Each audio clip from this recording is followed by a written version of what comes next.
après Seigne Babacar en 1958 Seigne Babacar mi ngi génn àdduna 57 Seigne Moustapha woote ziar en 58 après gàmm googu 58 boobu am na gàmm mais li mu ubbee avant que mu wax affaire yu yàlla ak yëpp li mu ubbee mooy di remercier les services de l'État, la police, la gendarmerie, les sapeurs-pompiers ñëpp ni leen li ngeen def Tivaouane pour encadrer pèlerins yi fa demoon ba ñu mën def seen farata gàmmu ni ñu war gàmmoo dellu si. C'est pas une obligation parce que vous êtes l'État, vous êtes dans un État démocratique, mais dans un État laïque. Ah, waru leen seen baax a tax ngeen def ko fii itam li ngeen di def yëpp seen baax a tax. Nous sommes dans un État laïque, mënoon la bon, tu as un débrouillez-vous. Mais quand on voit ce qui s'est passé à Touba, ah, da ngeen def le même effort. Et soo gisee la délégation de Tivaouane bi nu demee Touba discours ba nu fa tenir ni mu rafete ak ni mu baaxee ak ni mu jubee ak ni mu dëppoo diine nga xam ni man loolu laa gëm Sénégal su amee jàmm ji mu am daje yooyu moo ko may parce que si daje yooyu ngay wane ni kenn du dóor sa dënn ni yaa ko yore da ngay fekk kii si li muy def nga ñëw dimbali ka tagg ka wax ka ni ko waa góor continuer def loolu. te man li ma gëm monsieur le ministre Sénégal su amee jàmm xew-xew yooyu moo ko may jàmm kon nag ñu ngi leen di sant bu baax a baax di la gërëm ci sa responsabilité particulière en tant que ministre des cultes et ma persuasion est que c'est à cause des cultes que le Sénégal am situation bi mu am jàmm rek a fi am par rapport à la situation géopolitique de nos voisins kooku nag na nga ko sant mag ñi parce que gis nga murid yi li ñu toll ci Sénégal tijaan yi toll ko ci Sénégal seytaane mën na ñëw facilement teqale leen waaye liggéey bi ñu liggéeyu mag la liggéeyu baatin la waaw ñoom ak ñeneen kilifa dañu liggéeyal yàlla fay leen ci jàmm jooju nag doo ko gis nga moi ce qui me passionne c'est la situation de la Somalie xam nga yeneen pays yëpp mën nga gis ay ethnie yu bokkul waaw comme Sénégal am na ay ethnie yu bokkul mais Somalie benn ethnie la am Somalie benn diine la am Somalie benn ngir la am ñoom ñëpp malikit lañu ñoom ñëpp jullit lañu amuñu à la Somalie amul ay tukulóor déedéet benn ethnie moo fa am mais te pourtant depuis 30 ans ñii dañu jaar nii ñii jaar nii ñii di rayante ñun yàlla musal nañu ci loolu man dama gëm sëñ Habib que suñu yàlla musalee ci loolu ñaanu mag ñi la liggéeyu ay waliyu yu nekk fii yàlla nangul leen seen liggéey. Monsieur le ministre, vous avez une très grande responsabilité dans le domaine. Dans ce domaine li may ñaan yàlla mais mu yokkal la sa doole keroog damay gis lorsque la jeunesse chrétienne est allée visiter le pape, le nouveau pape, et j'ai vu le même type de préoccupation quant à la sécurité que yëpp nekk ci jàmm ba pape bi dans sa première sortie def ko ci jàmm yàlla def na ko gis nga loolu yàlla may nañu ko ñu ñaan yàlla rek mu dimbali la ci sa responsabilité di la jotal nag xalif bi wax dëgg yàlla kontaan na sa taxawaay kontaan na ci sa taxawaay ak lii yëpp mënoon na leen ci bañ fekk mais il y a tous les démembrements de l'État, il y a la sollicitation quotidienne qui les appelle ailleurs, mais ils ont perdu toute une journée pour li nga xam ni jar na ko kalif bi kontaan na rakkam yi nga xam ni sëñ Maodo ak sëñ Baye si Abdou ñoom ñëpp kontaan nañu ñu lay ñaanal yàlla lii nga xam ni moom la ñu sumb te yonent bi rek ko moom keneen moomu ko yal na si yàlla jox kàttan ba nga li nga si yéene yàlla mottali ko loolu rek laa ni woon ni naa ko si yokk wasalaamu aleykum wa rahmatullahi taala wa barakatuhu.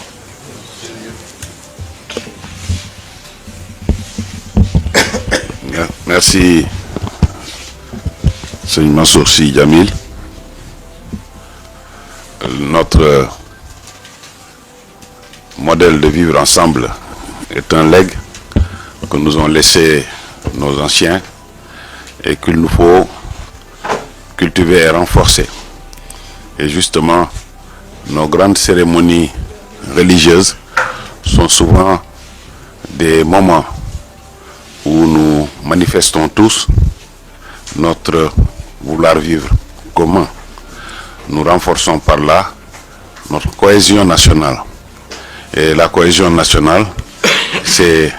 l'une des premières conditions pour le développement. Merci pour ces belles paroles. J'avais ouvert en Wolof, je clôture en français pour que les journalistes ne me demandent pas un point de presse à la fin. Seigneur Mansour Sy Djamil, chef de délégation, Seigneur Moustapha Sy, président du comité d'organisation du Gamou de Tivaouane, chers dignitaires Tidjane, membres du comité d'organisation du Gamou de Tivaouane, monsieur le gouverneur de la région de Thiès, mesdames, messieurs les directeurs nationaux ou chefs de service, mesdames, messieurs, nous sommes bien arrivés au terme de cette réunion nationale qui s'est bien déroulée par la grâce de Dieu. Les engagements retenus au cours de la réunion du comité régional de développement connaissent, nous l'avons tous constaté, un niveau d'exécution acceptable. C'est pourquoi je demande enfin au gouverneur de la région de Thiès d'assurer le suivi des décisions arrêtées à l'occasion de cette réunion nationale. Aux représentants des différentes structures de l'État impliquées dans l'organisation du Gamou de Tivaouane, il faut veiller au respect des engagements que vous avez pris devant nous. Au directeur général de l'administration territoriale, d'assurer le suivi au quotidien de la mise en œuvre des décisions arrêtées au niveau central et territorial jusqu'à la fin du Gamou. Pour finir, je voudrais solliciter du Khalife général de Tidjane, Seigneur Babacar Sy Mansour, des prières pour le président de la République, son Excellence M. Bassirou Diomaye Diakhar Faye, et tout le gouvernement dirigé par le Premier ministre M. Ousmane Sonko, pour qu'il réussisse le projet de transformation systémique du Sénégal. Pour finir, une deuxième fois, je félicite vivement les responsables du COSCAS qui ont travaillé en parfaite intelligence avec tous les services de l'État pour la réussite de ce Gamou édition 2025. Je vous remercie de votre présence et de votre participation et de votre aimable attention.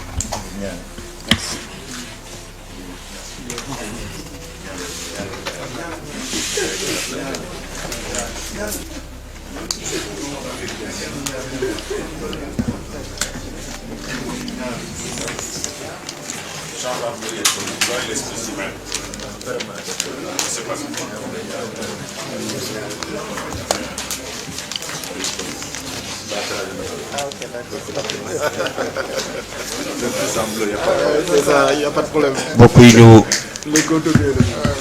ci ndigalul Serigne Mansour ñu jéem a tëj jataay bi gërëm le ministre ci turu xalifa bi ni mu ko waxee wax ministre ni ko njabootu xalifa bi yëpp teew nañu ci njiitalal Serigne Mansour Sy Djamil ak Serigne Moustapha Sy Al Amin ànd kook Serigne Cheikh Omar Sy Djamil ànd kook Serigne Maam Asi Rakam bu Seydi Djamil ànd kook Serigne Habib Sy bu xalifa bi bu Serigne Babacar Mansour ànd kook Abdoul Hamid Sy ànd kook Serigne Babacar Sy Cissé ànd kook Serigne Hadi Sy ànd kook Serigne jaam bii di wax di Mouhamadul Habib Sy Mansour ànd kook président COSCAS ak responsable jamaatu Nour as-Sinni bi nga xam ne ñoom ñooy saytu jumaa ji te kenn mënatul dem bàyyi leen gannaaw ñu ànd ak waa COSCAS ci liggéey bu rafet bi ak comité bi ñun ñëpp ñu àndandoo ñëw gërëm la sant la ci turu xalifa bi ci taxawaay bu rafet bi ak dalal bi ak liggéey bu rafet bi waaye itam sant sa gouverneur ci liggéey bi nga xam ni gannaaw yàlla ma nga dooree di ko sant muy sunu préfet Hadji Mamadou Gueye nga xam ni liggéey bi yëpp ci moom la doore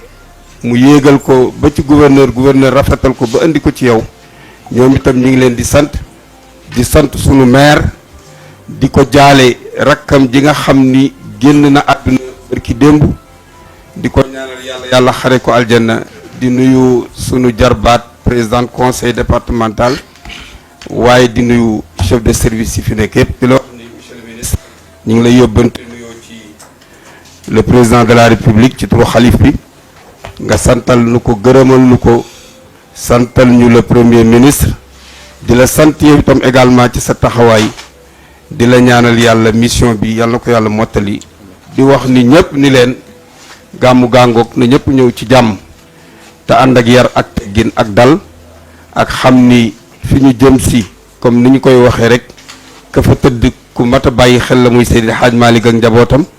ki ñu koy defalit mu yonent sallallahu alayhi wa sallam ku mat a bàyyi xel la di ñaan yàlla indi ñëpp ci jàmm diggante bi ak boobu yàlla na fi yàlla def jàmm sëriñ bi itam yàlla may ko wér mu mën a teeru ay ganam ci jàmm moom ak ay rakkam yu tedd ya Seydil Hadj Malick ak sëñ Babacar Abdou sëriñ bi waxoon na itam ni bu ñëwee nañ ndokkeel ci turam sunu wayjur wa ca Touba di Cerno Cheikh Mountakha ci màggal gi nga xam ni jóge nañ ci di ñaan yàlla lépp lu fa ñaan yàlla na ko yàlla nangu yàlla barkeel ko yàggal taxawaayam di invité waa jàngu bi di invité Sénégal yëpp di leen wax ni Tiwaawan ñëpp la sëriñ bi nee na mi ngi invité ñëpp di gërëm ñëpp di ñaan yàlla barkeel di itam fàttali rek te it di massawu ñi nga xam ni wax dëgg yàlla ñoo loru ci biir mbënd ñi nga xam ni taw bii ñu nekk am na kër yoo xam ni boo fa demee tey sa yaram dafay daw ndax inondation ak fu mu mën a dal ci Sénégal sëriñ baa ngi lay massawu di ñaan yàlla natt yooyu yàlla teggil la ko ci jàmm tabaarakallahu di ñaan itam borom oto yi ñu xam ñu bàyyi xel pneu yi ndax route yi bu tawee ak usage yenn pneu yi ak ni ñuy dawee ci vitesse yi nit du lekk lu dul wërsëgam mi ngi ñaan rek nit ñi ñu ñëw ak dal xam ni kenn ku ci nekk bés gàmmu yamul ci benn bés am na ren amaat na li am na yeneen xéewal yu yàlla indi nañ ko bàyyi xel bàyyiwaale xel itam commerçant yi ñu ngi leen di ñaan seen produit yi nga xam ne ñu ngi koy indi ca dëkk ba ñu bañ a profité rek ci biir nit ñi nañu bàyyi xel li ñuy jox doomu aadama yi di ñaan itam ñi nga xam ne ñi ngi ñëw muy daayira yi togg yi ñuy togg di ko indi Tiwaawan bu ñu sañoon ñu ñëw ba Tiwaawan door ko faa toggee ndax dañoo nekk ci jamonoy tàngoor te intoxication dafa yomb ñi ngi ñaan rek yéen daayira yi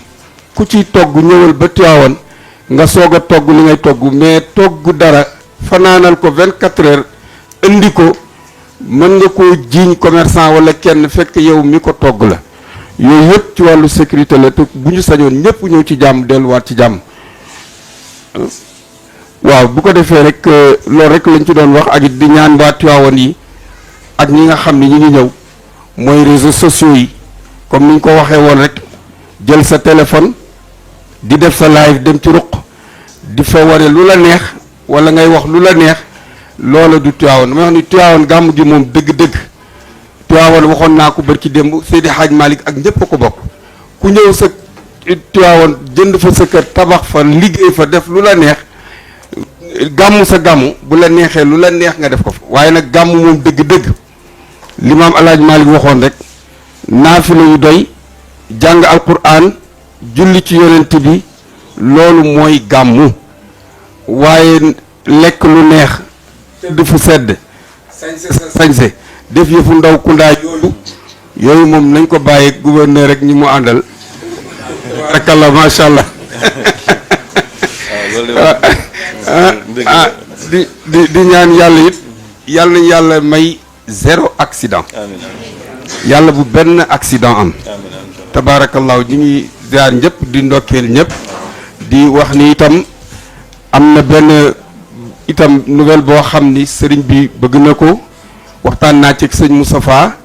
ren dafa mel ni dafa xaw a tardé waaye bëgg nañ ci xalaat incha allahu taala pour affaire kii bi cérémonie officielle réception bi ñu jéem a xool waaw mi ngoog ñu jéem a xool nan la ñuy fexee ba gën koo taxawu parce que gis nañu ni ci biir bésu gàmmu gi dafay xat torop waaye incha allahu taala fii déwén dinañ ci waxtaan xool nan la ñu mën a fexee ba génn ci soit def ko ci bésu noppalu bi benn heure boo xam ni du bokk ak culture yi ñu ciy def culture yi ñu ciy def ak yooyu ak programme yi waaw loolu yëpp ñu ngi ciy xalaat ñi ngi ñaan yàlla rek yàlla yóbbuñ ci jàmm sëriñ baa ngi leen di gërëm di leen sant di gërëm waa Sénégal yëpp di masawu yëpp di ñaanal ñi fi jóge yàlla na yàlla xare leen aljanna ñi feebar yàlla na yàlla saafara leen ñu nekk ci xat-xat yàlla na yàlla génn leen ci ñi ngi ziar di ndokkeel di jàng fatiha ak salaatul fatiha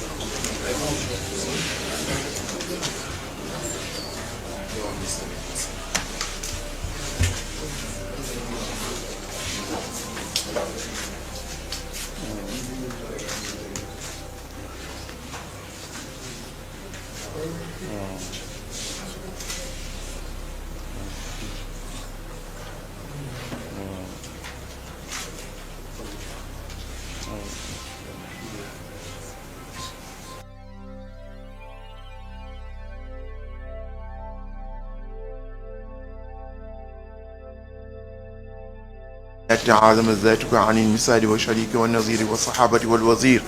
فأنت الحق أبدا والصمد في حياتك الأبدية فانبسطت الحياة من حياتك فأنت باقي فلك البقاء بعد فناء المخلوقين كما لك البقاء ولعبادك الفناء كما لك البقاء ولعبادك الفناء كما لك البقاء اللهم صل على سيدنا محمد صلاة تنجينا بها من جميع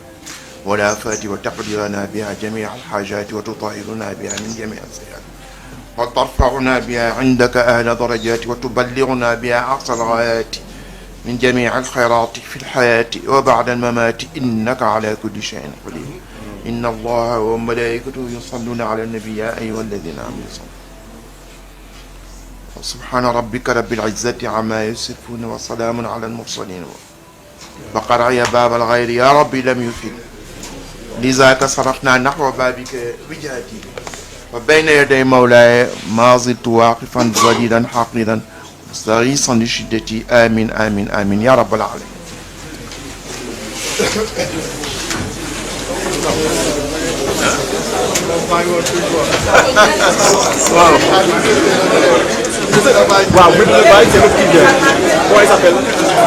Wow,